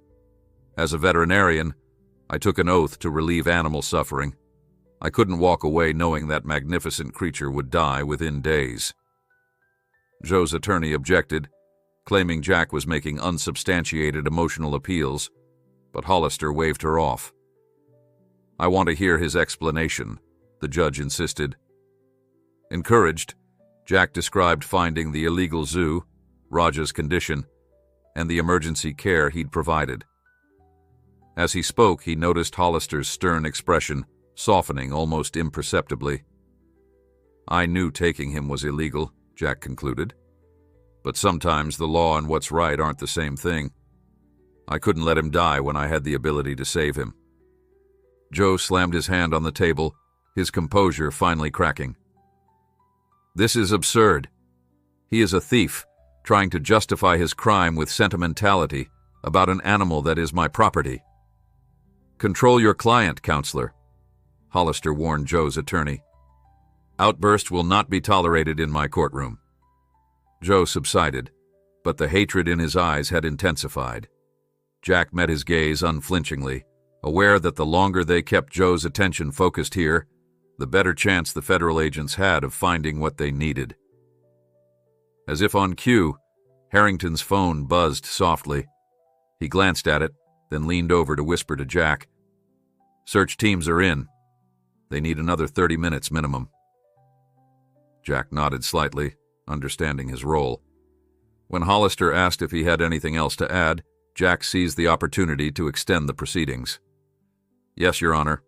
I'd like to address the larger context of exotic animal trafficking and the inadequacy of current regulations that allow collectors like Mr. Zhou to maintain private menageries without proper oversight. Zhou's attorney objected strenuously, arguing that Jack was attempting to put the entire exotic animal industry on trial. The resulting legal debate consumed precious minutes as Harrington defended Jack's right to provide full context for his actions. Throughout it all, Jack was acutely aware of the clock ticking. Somewhere across the country, federal agents were searching Zhou's properties, racing to find evidence before their window of opportunity closed. Hollister finally called for a 15-minute recess to consider his ruling. As they rose, Harrington received another text message that made him inhale sharply. "What is it?" Jack whispered as they moved toward the corridor. "Complication at Zhou's San Francisco residence," Harrington murmured. "Armed security refused entry despite the warrant. Standoff situation developing." Jack's stomach tightened. If the raid failed, if they couldn't secure the evidence they needed, then all of this, the hearing, his testimony, the risk to his freedom, would be for nothing. And Raja might still end up back in Zhou's custody. In the courthouse corridor, Jack found himself face to face with Zhou, who had stepped away from his legal team. The man's refined exterior had slipped, revealing the cold calculation beneath. "You have no idea what you've done, Mr. Miller," Zhou said softly, his accent more pronounced with anger. "No idea who you're dealing with." "I know exactly what I've done," Jack replied evenly. "I saved an animal you were killing through neglect." A thin smile crossed Zhou's face. "You think this is about one tiger? You've interfered with business worth millions. Whatever happens in that courtroom today, you will regret crossing me." Before Jack could respond, Harrington appeared at his side. "Mr. Zhou, I suggest you refrain from anything that could be construed as threatening a witness. It wouldn't look good in your current legal situation." Zhou's smile didn't falter. "Merely a concerned observation between citizens, Mr. Harrington." He turned and rejoined his attorneys, once again the picture of cultured refinement. "Don't let him rattle you," Harrington advised. "That's exactly what he wants." Jack nodded, but Zhou's words had struck a chord of fear. This wasn't just about saving one tiger anymore. He had challenged a powerful man with dangerous connections and resources. Whatever happened in court today, the consequences would extend far beyond a single ruling. As they returned to the courtroom for Judge Hollister's decision, Jack steeled himself for whatever came next. He had done what he believed was right, and he would face the consequences. But looking at Zhou's confident expression, he couldn't shake the feeling that the true battle was just beginning. The courtroom fell silent as Judge Hollister returned, his expression unreadable as he took his seat. Jack's hands were clammy, his heartbeat thundering in his ears. Beside him, Harrington appeared outwardly calm, but the tension in his shoulders betrayed his anxiety. "After reviewing the evidence and testimony presented," Hollister began, his voice filling the hushed chamber, "I find myself in an unusual position. The legal principles at stake here are clear. Mr. Zhou has presented documentation of ownership and proper permits for the animal in question. Under normal circumstances, the law would require the immediate return of his property." Zhou's attorney smiled confidently, but Hollister wasn't finished. "However," the judge continued, "the documented condition of the tiger presents compelling evidence of neglect and improper care, regardless of what permits may exist on paper." He peered over his glasses directly at Zhou. "Mr. Zhou, while your ownership is not in dispute, the manner in which you exercise that ownership raises serious concerns that cannot be dismissed." Hope flickered in Jack's chest as Hollister turned to him. "And Mr. Miller, while your veterinary expertise and compassionate motives are acknowledged, they do not grant you authority to take matters into your own hands regardless of how justified you believed your actions to be. The judge straightened a stack of papers before delivering his ruling. Therefore, I am issuing a split decision. The tiger will remain in protective custody with federal wildlife authorities, pending a full investigation into the conditions of Mr. Joe's facility and his compliance with animal welfare regulations. Neither party will have direct custody until this investigation is complete. A murmur rippled through the courtroom. It wasn't a clear victory for either side, but it meant Raja wouldn't be immediately returned to Joe, and that was what mattered most to Jack. Furthermore, Hollister added, I'm ordering a complete veterinary assessment by an independent third party to document the tiger's current condition and ongoing care requirements. The court will reconvene in 30 days to review findings and determine final disposition. As the judge prepared to adjourn, Harrington's phone buzzed again. He checked it discreetly, then leaned close to Jack. San Francisco team is in, he whispered. They found something but need more time. This ruling gives us exactly what we needed. Relief flooded through Jack, tempered by the knowledge that this was just a temporary reprieve. Joe's expression had darkened, his gaze fixed on Jack with undisguised malice. Court is adjourned, Hollister declared, rising to leave. The room erupted in conversation as journalists rushed out to file their stories. Joe huddled with his legal team, gesturing angrily. Jack and Harrington made their way toward the exit, only to be intercepted by a court security officer. Mr. Miller, Agent Reeves asked me to give you this message immediately. He handed Jack a folded note. Jack opened it, his blood turning to ice as he read, Return to farm now. Security breach in progress. Are secure but situation volatile. He showed the note to Harrington, whose face paled. Go, the attorney urged. I'll coordinate with local authorities from here. Jack didn't need to be told twice. He pushed through the courthouse crowd and sprinted to his truck, cursing the 30-minute drive that separated him from his farm and Raja. As he peeled out of the parking lot, he glimpsed Joe watching him from the courthouse steps, a cold smile playing on his lips. The rural road seemed endless as Jack pushed his aging truck to its limits, tires kicking up dust on the country lanes. His mind raced with possibilities, none of them good. Had Joe's people attacked the farm? Was Reeves hurt? What about Dr. Chen and the other agents guarding Raja? When Jack finally turned onto his access road, a new fear gripped him. The security checkpoint that had been established at his driveway was abandoned, the barriers pushed aside. Further up, he could see multiple vehicles, none of them the familiar federal SUVs that had been stationed there. Jack slowed, instinct warning him against rushing blindly into an unknown situation. He pulled off onto a side track that led to his east pasture, concealing his truck behind a stand of cottonwoods. From there, he continued on foot, moving stealthily through the familiar terrain of his own property. As he crested a small rise, the farm came into view below. His stomach dropped at the scene before him. 3 black SUVs and a large animal transport vehicle were parked in his yard. Men in tactical gear, not federal agents but private security, were stationed around the perimeter.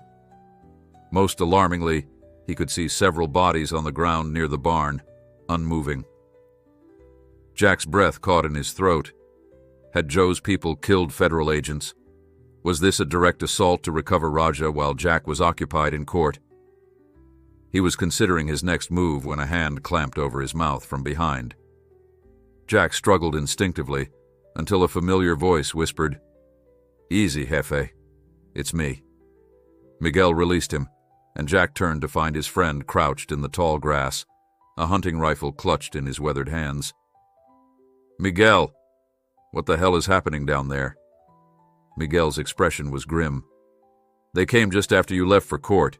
8, maybe 10 men, heavily armed. They shot the 2 agents at the checkpoint with tranquilizers, then stormed the farm." "Reeves? Dr. Chen? Are they?" "Alive, last I saw. Tranquilized like the others. They took everyone by surprise. Professionals. military-trained. Relief that no one was dead mingled with horror at the brazen attack. And Raja? Still in the barn, I think. They've been trying to get him into that transport vehicle, but something's holding them up. Jack peered down at the farm, noting the increased activity around the barn.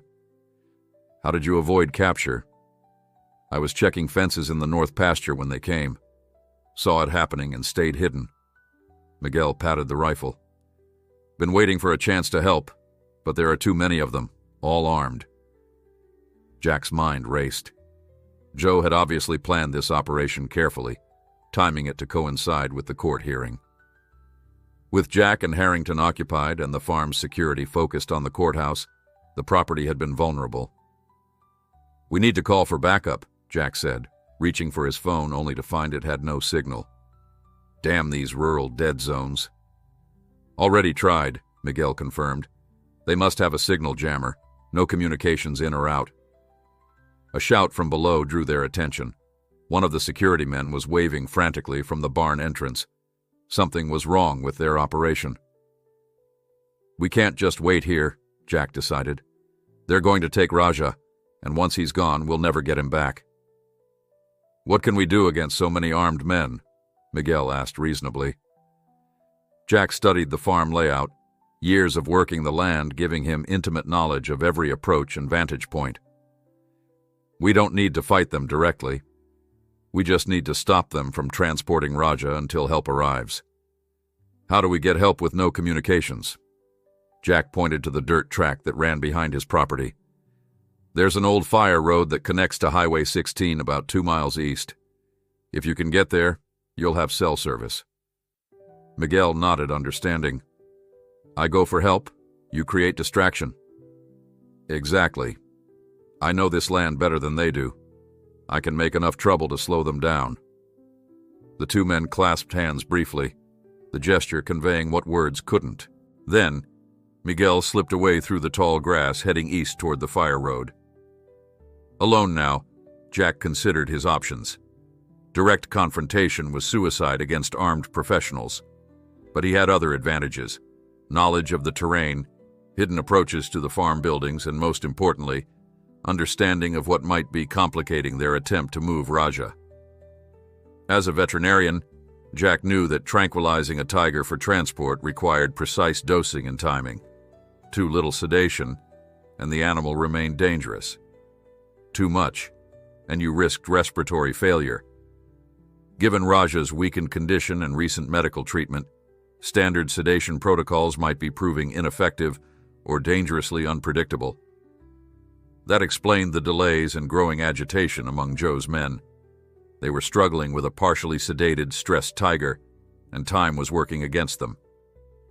Jack circled through the woods that bordered his eastern field, approaching the barn from the rear, where a small access door, almost hidden by overgrowth, offered entry without crossing the exposed farmyard. It was a risk, but the alternative was watching helplessly as Raja was stolen again, this time to disappear forever into Joe's network of private collections. As Jack crept closer to the barn, he could hear voices raised in argument. We need to move now. The feds could return any minute. The animal's not fully sedated. You want to be in that transport cage when it wakes up? Joe is paying us to deliver it alive, not to stand around debating. Jack reached the small door, easing it open just enough to slip inside. The barn's interior was dim, most of the activity concentrated at the far end where Raja's enclosure stood. From his position behind stacked hay bales, Jack could see 3 men attempting to maneuver a large transport crate into position, while 2 others monitored Raja, who was partially visible through the stall doors. The tiger was conscious but disoriented, his movements sluggish from whatever sedative they'd administered. Even in this compromised state, the men were clearly hesitant to enter the enclosure with him. Jack's presence went unnoticed as he assessed the situation, searching for any way to disrupt their operation without getting himself killed. His gaze fell on the farm's ancient electrical panel mounted on the wall nearby, the central hub controlling power to all the outbuildings. A plan formed in his mind, desperate but possible. If he could cut the power, the resulting confusion might buy precious minutes for Miguel to reach help. In the darkness, his knowledge of the barn's layout would give him an advantage. Taking a deep breath, Jack prepared to make his move, knowing that whatever happened next would determine not just Raja's fate, but his own as well. Jack's hand closed around the main breaker switch. For a moment he hesitated, calculating the risks. Once he revealed his presence, there would be no turning back. These men were professionals, armed and dangerous. But every second Raja remained in the barn was another second Miguel had to reach help. Decision made, Jack yanked the breaker down with a decisive motion. The barn plunged into darkness, save for thin beams of sunlight filtering through cracks in the weathered walls. Confusion erupted immediately, voices shouting over each other. "What the hell? Backup generator! Watch the tiger!" Using the darkness as cover, Jack moved silently toward Raja's enclosure, navigating the familiar space with ease, while Joe's men stumbled and cursed.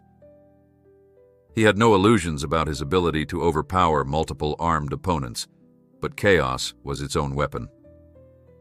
Jack reached the barn's ancient ventilation system, a series of large manual louvers that, when opened, would flood the space with blinding afternoon sunlight. With a hard pull on the control lever, the louvers creaked open, sending harsh shafts of light cutting through the darkness. The sudden contrast further disoriented the intruders, who had been adjusting to the darkness. Jack used their momentary blindness to dash behind the feed storage bins near Raja's enclosure.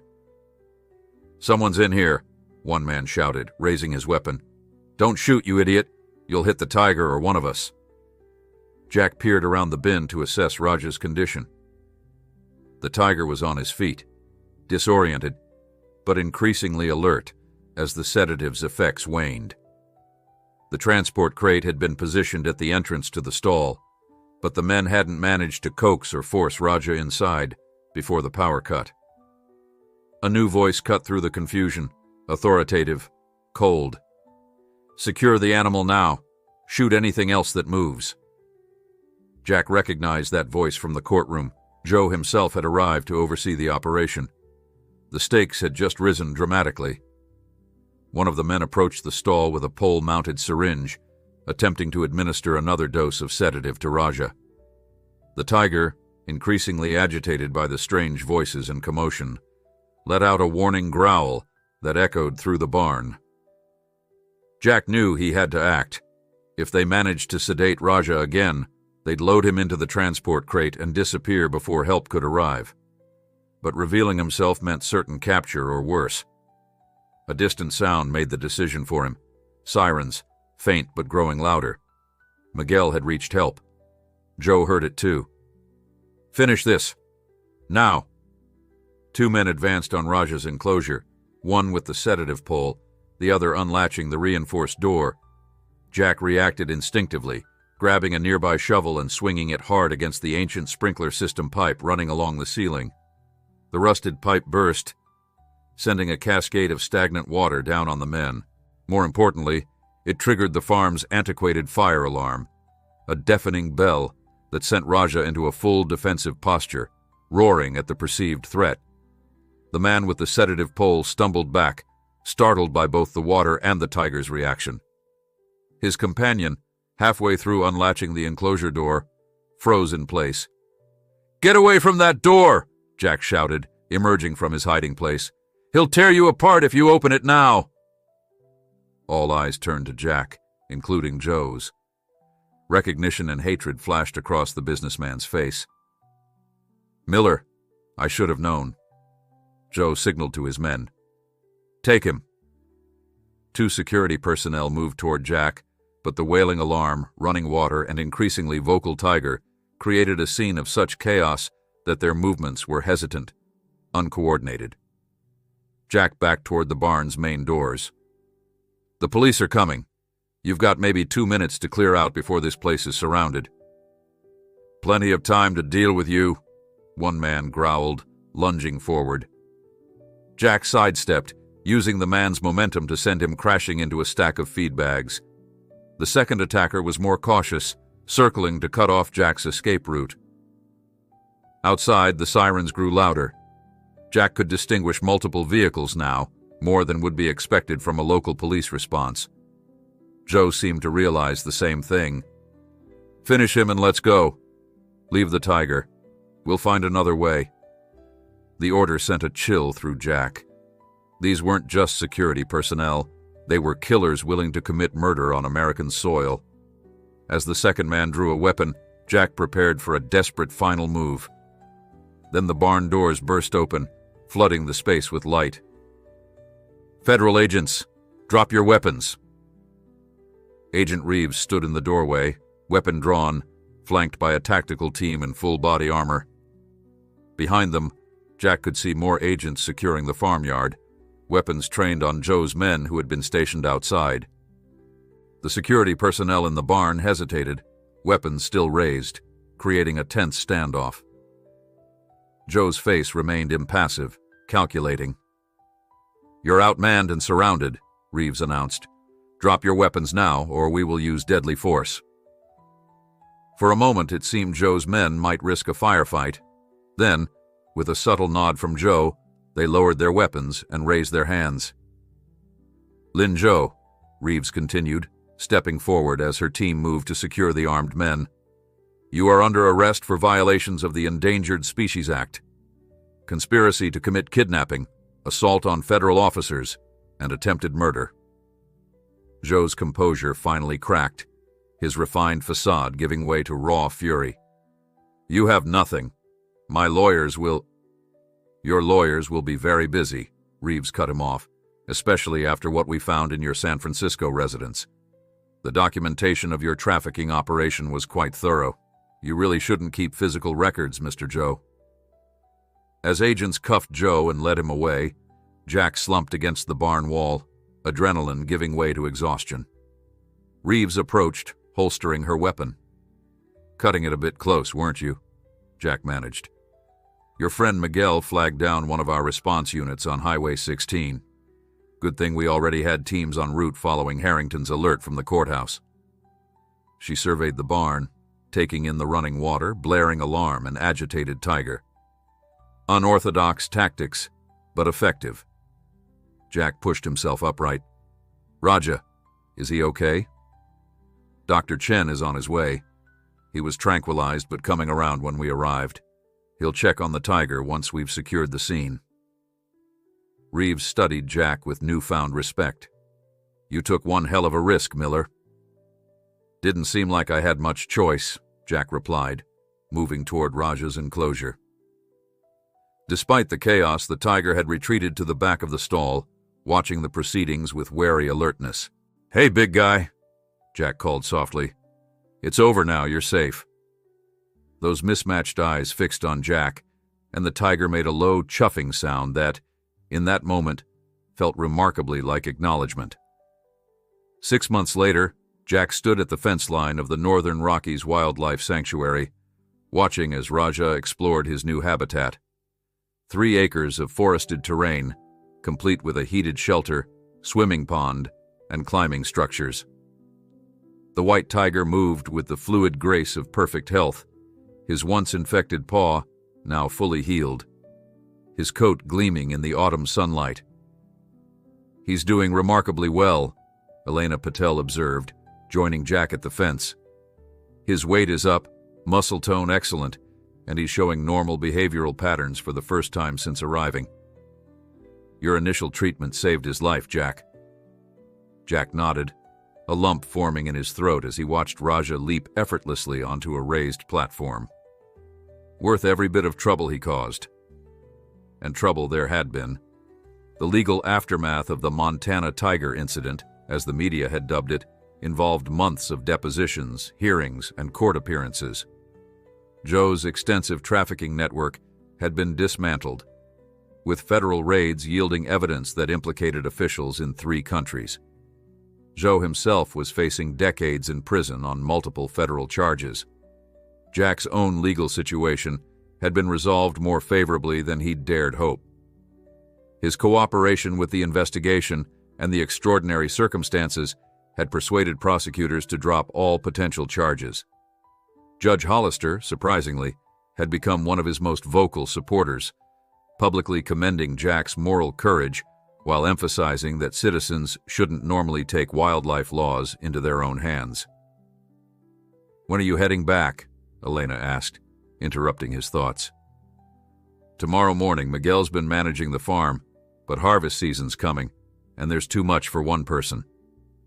Elena smiled knowingly. "And Deputy Garcia has been checking in regularly, I hear." Jack felt his cheeks warm. Monica Garcia had indeed become a frequent visitor to the farm, their initial professional relationship evolving into something more personal as the case progressed. Her straightforward nature and quick intelligence had proven impossible to resist. "She's been very supportive," Jack admitted. "I'll bet." Elena's teasing tone faded into something more serious. "You know, we could use a consulting veterinarian with your experience here. Part-time position, flexible schedule. Would let you keep the farm and still work with animals like Raja." Jack looked at her, surprised. "You're offering me a job?" "The sanctuary's expanding. We've taken in 3 more tigers from Joe's other properties, plus a lion and 2 leopards from a similar operation in Texas. These animals need someone who understands their specific trauma." She paused. "Someone like you." Before Jack could respond, Raja approached the fence line, those remarkable mismatched eyes fixing directly on him. The tiger made the same chuffing sound Jack had heard in the barn that fateful day. A sound he now knew indicated recognition, and in captive tigers, something akin to affection. Elena smiled. "I think he's casting his vote." Jack reached a hand toward the fence, not touching but close enough that Raja could catch his scent. The magnificent animal held his gaze for a long moment before turning away to continue exploring his territory, not captive, not fully wild, but safe and cared for at last. "I'll think about it," Jack promised, though in his heart he already knew his answer. As he drove back to his hotel that evening, Jack reflected on the unlikely chain of events that had brought him here. A chance discovery, an impulsive act of compassion, and a battle against a powerful adversary had changed the course of not just his life, but the lives of countless animals trapped in Joe's cruel empire. Sometimes, he mused, the right thing and the legal thing weren't the same. Sometimes the greatest acts of justice began with a single choice to stand against wrong, whatever the cost. For Raja, for himself and for all the animals now finding sanctuary instead of suffering, that choice had made all the difference.